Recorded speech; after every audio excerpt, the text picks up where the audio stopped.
Okay, now we're going to talk about how to add any late charges or any other various charges that you may need to add to a tenant's account. Looking at the ledger here, I see that the Smith on Main has not paid their rent for the month. So if I go over here and just click on any of these, don't click on a payment, but click on a statement charge, you can look at the actual chart of accounts or the statement here. You can see that we have October rent, and they've paid that, so we're good there. But they have not paid the November rent. So our policy is, and you can have whatever policy you want, rent is due on the 1st.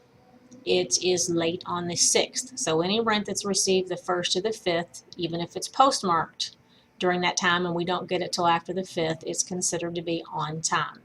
So once we get to the 6th and we haven't gotten a payment and we haven't received a postmarked payment, which is the date that's on the actual envelope that the post office puts on there, late fees start to accumulate.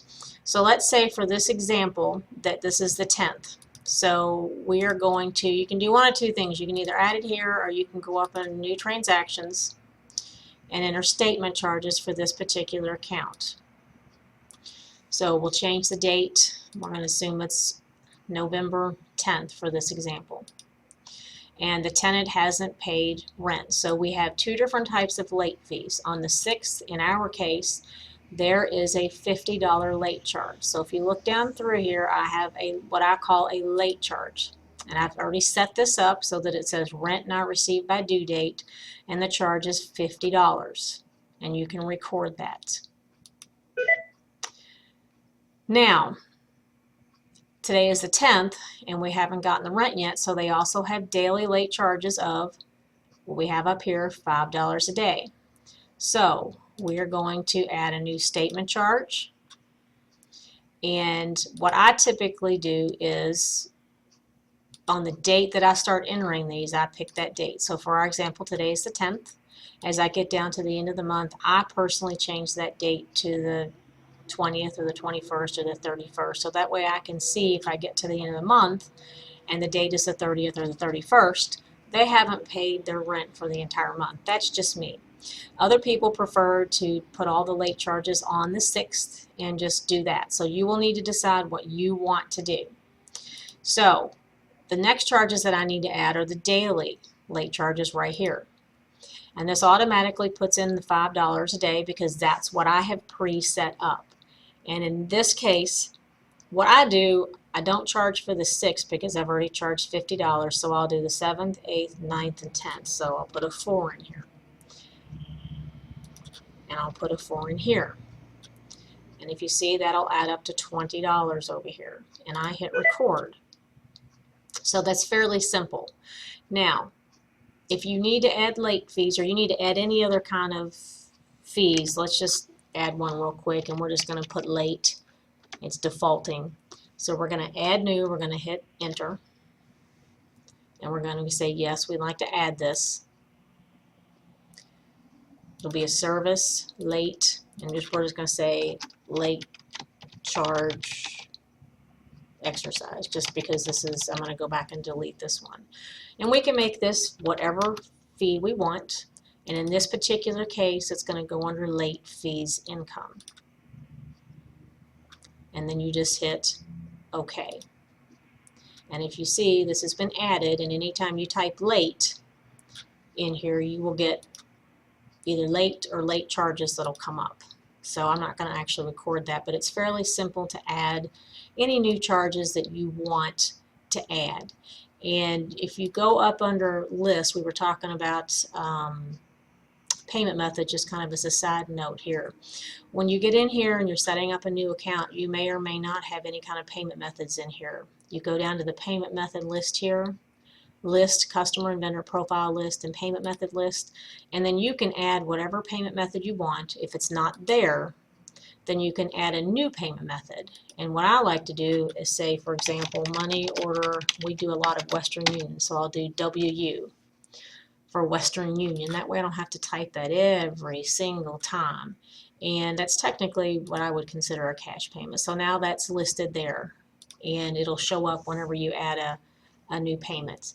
So at any rate, now we have this customer whose balance has gone from the rent due of $650, we've added a $50 late fee because it wasn't received on time, and we now have $5 a day for 4 days. The other thing that we also do is send out a 7-day letter, and we typically send that out on the 6th. That's just what we do, but if you're running late, you can put it whatever date you want in here. And I've already added the 7-day letter. You send a 7-day letter as the start of the eviction process. In our case, even if a tenant calls and says, you know what, I don't get paid until the 14th, I will say, great, you'll have late fees. Just understand these are what your late fees will be, and I'm going to be sending you a 7-day letter. So don't panic, but this is starting your eviction process. I do actually explain that to the tenants because this stays between us, you and the tenant, the landlord and the tenant. It doesn't go to court. Now you can tell other people if they call to get a landlord reference, but this doesn't actually register in the court system or on their credit report, okay? But 8 days after you send this, then you can go in and you can schedule an eviction, or you need to check on your area. In Louisville, Kentucky, that's what the process is. So, but this is how you add charges. And let's say we get down the road and this tenant hasn't paid, haven't heard from them, and we're going to actually call in an eviction. I've actually added an eviction charge, and in our area, it's $200. Okay, so as you go through, you can go back and you can change these. You can change this to, I don't know, let's say 15 days late. So it automatically updates your register on the side, and you can see over here on the left what your tenant balance is, and then you can actually go into the register and you can see, oh, okay, here's a late charge, here's a daily late charge, I did send a 7-day letter, and I've actually called in the eviction. And I will actually go in here and I will say,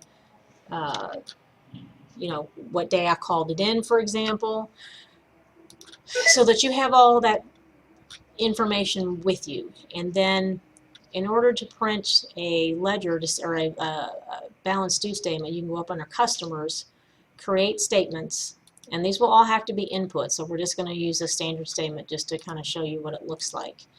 And I tend to go back a little bit and go forward a little bit. So you can preview this, and when you mail this out to the customer, this is what they'll get. And if it's a 7-day letter, it needs to say 7-day letter.